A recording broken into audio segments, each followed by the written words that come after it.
Harihi Om. My dear holy souls, this is Mata Anantananda, Sri Sadguru Shivarama Avadhuta Ashramam, Kamvaram village, Kurnool district, Andhra Pradesh state, from Bharat, that is India. Under the caption of Wonderful Indian Folk Stories, we are discussing about the stories of Bhatti and Vikramaditya, the historical personalities of India. In this story, we are going to enjoy the first part of Padmavati's story. The prince Vajrakutudu reaches to the palace of Padmavati, the princess. Being Princess Padmavati welcomes dangers by inviting the prince to her bedroom. This introduces secret language, means the spying language. The outcoming skills from this story are, this story entertains us like anything. Princess Padmavati's behavior with the old lady, Pedarasi Peddamma, will thrill us, and it provokes so many thoughts also in us. We can learn that by observing the body language to analyze the thoughts and motives of others. Okay, let us enter into this story. Such that the idol Madanabhishekavalli on the second step of golden throne is continuing the story to Bhojaraja. She said, oh, Bhoja, the best in the kings, listen carefully. Yesterday, I introduced you the Bhetala also. Just as I'm continuing now. Bhetala put the condition and started a story. That's the first story was about Padmavati, the princess. Once there was a big city called Devapuram. The king of that city is Pratapavantudu, means the man who has ability to fight. And his minister's name was Dhimantudu, a person who has wisdom. Both they were blessed with male children. On same day, they felt very happy. They kept the name for the prince as Vajrakutudu, means equal to the diamond. And the son of minister put the name as Ratnakotudu, the same meaning. And both the boys were growing up and they become as deep friends, and they grown up. They completed their education in Gurukula, the schools like that, the ancient schools, and they returned to the houses, their palaces. And because there is time that they have to become as king and minister, they are enjoying their time. So they used to play together and they used to go to the gardens together. And as well to hunting also. Their hobby is hunting. So monthly once they used to go for hunting into deep forests like that. And like that one day, both the prince Vajrakutudu and the son of minister Ratnakotudu, along with some other soldiers, they have gone to a forest for the sake of hunting. And there they hunted and they had fun for some time. And as they relaxed, they sat under a big tree beside a lake. By that time, in that lake, the group of beautiful girls were playing with water. Among them, just like a moon in midst of stars, there was a beautiful young girl. It seems that she was the boss of the other girls. They are looking like servant maids to her. And Vajrakutudu had observed that girl, and she was very beautiful. He was impressed with the beauty of that girl, and he had fallen in love with her at first sight. Just like that, the girl also had seen him, impressed by his handsomeness, and she was also felt love with him. Then both were looking at each other. The remaining people were observing them, the prince and the girl. So she felt shy and immediately she wanted to move from there. But she wanted to convey her message, her whereabouts to the man with whom she had fell in love. So she had plucked a water lotus, which is known as Padma in Sanskrit. She had taken that flower and she pressed that flower on her eyes. And later she had bitten the flower with her teeth slightly, and then she had dropped that flower on the feet. Later, she had plucked another water lily, which is known as a symbol of love in Indian literature. And she had taken that water lily and pressed it on her to her heart, and then she kept that flower in her hair and she left there. But while leaving from there, she was again and again turned back to watch that prince Vajrakutudu. And after some time, she left from that visible sight. And then Vajrakutudu felt very wonder about it, and he asked to his friend, "My dear friend, Ratnakuta, I think you also had seen the actions done by that girl. Who might be she? I don't know, but she's very beautiful. I want to marry her. And what are the meaning of that actions she had done? Do you know?" Then Ratnakutudu said, "Yes, my dear prince, my dear friend, she is very beautiful and she is eligible also that you can marry her.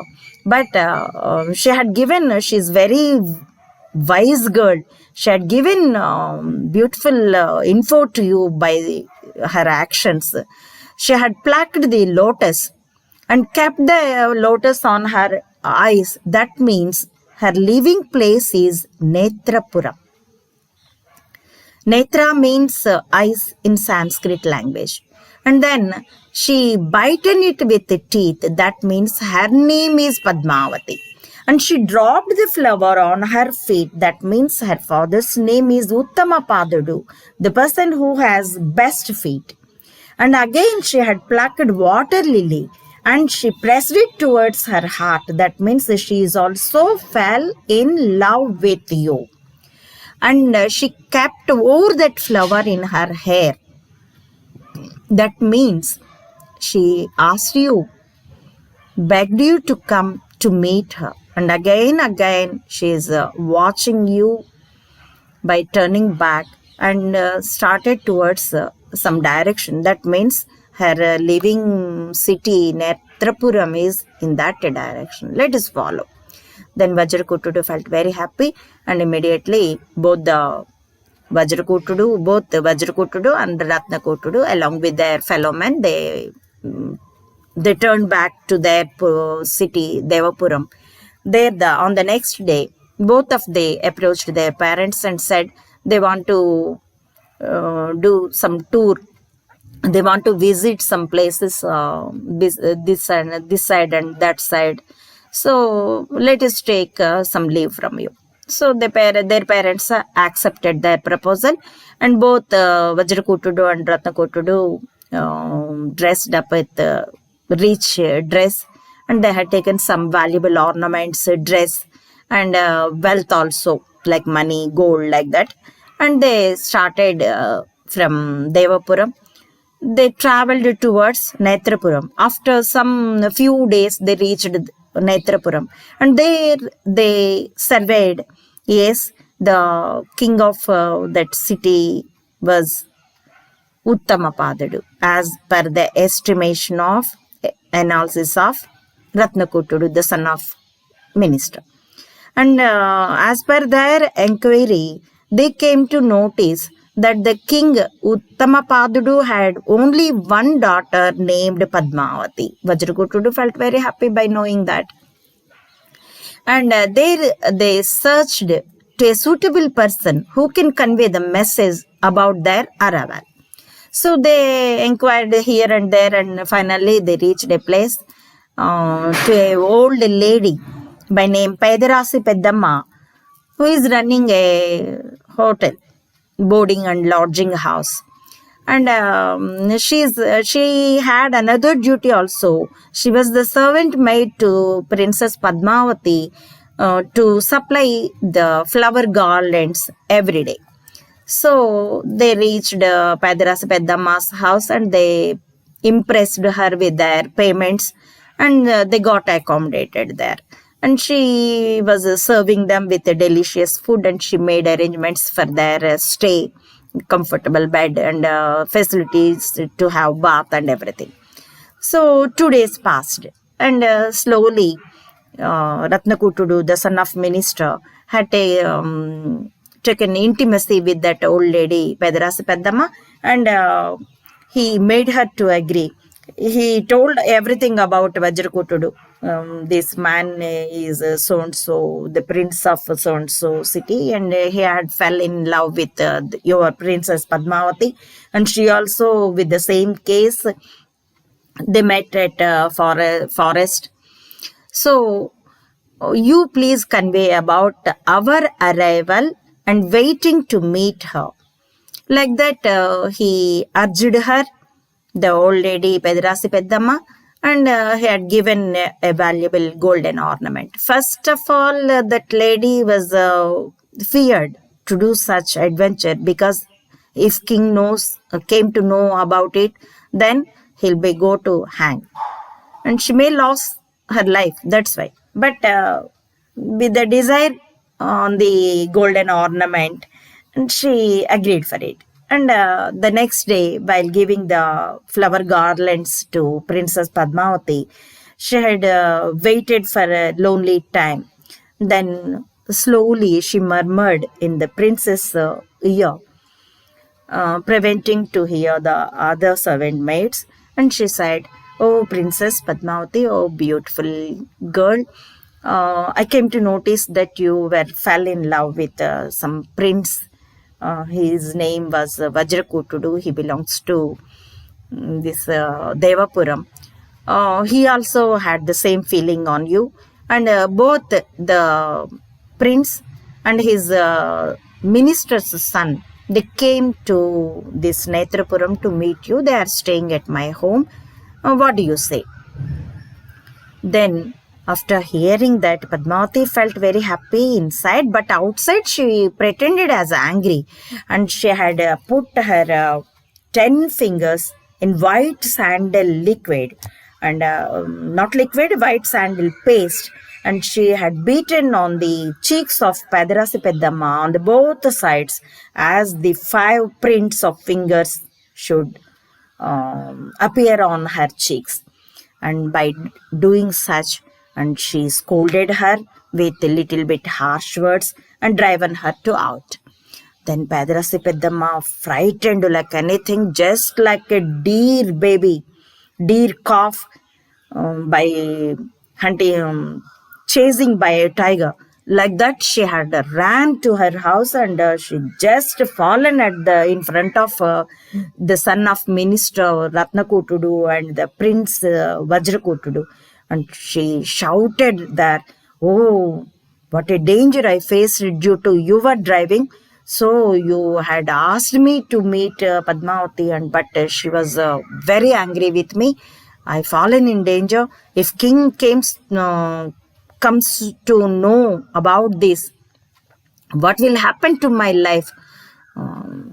I should not scold you. I must scold myself, because I accepted your proposal." Then the prince Vajrakutudu felt very bad, very sad. But the son of minister Ratnakutudu, he got the idea behind the actions of Padmavati. So he pleased Padirasi Peddamma. He cooled her down, and then had taken his friend, the prince Vajrakutudu, to a lonely place and said, "My dear friend, don't upset. That girl, what I told, she is very intelligent also. She had conveyed the message to you. She accepted your love. But she asked you to wait for 10 days, because these days are just before full moon day. So the nights were with the bright light of moon, so that she asked you to wait for 10 days. Later, you can come. After full moon day, the days will be dark at night so she can meet. So that Vajrakutudu felt happy, and he spent 10 days feeling very long time, just like a second is equal to an era, such that he waited. Later, after the full moon day, again Ratnakutudu and Vajrakutudu, they put the urge to convey the message to Padmavati, to Padrasi Peddamma.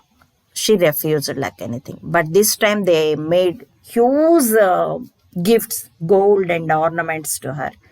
And they impressed her. Again, they sent her to convey the message to Padmavati. And this time also she murmured in her ear and said, "What do you say? They are waiting. He is very eager to meet you."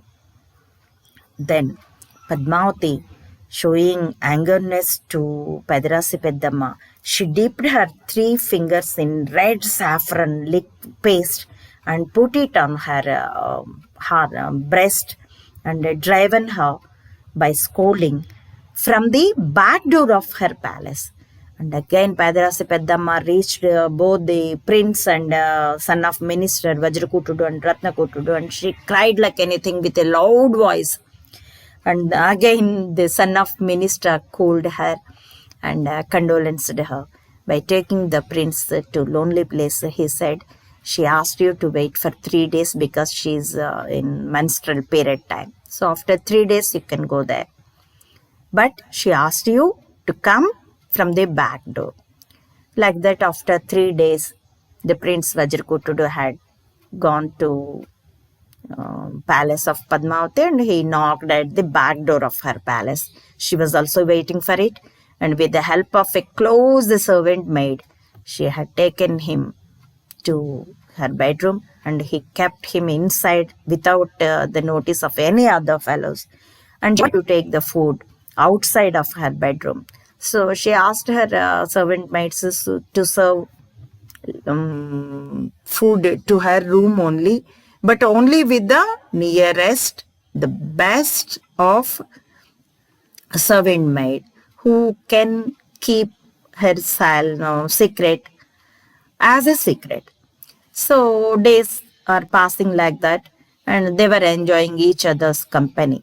So up to this much, I told this story. The rest of this story we can continue in the next video, but this is a long one. The first story told by Bhetala to Vikramaditya.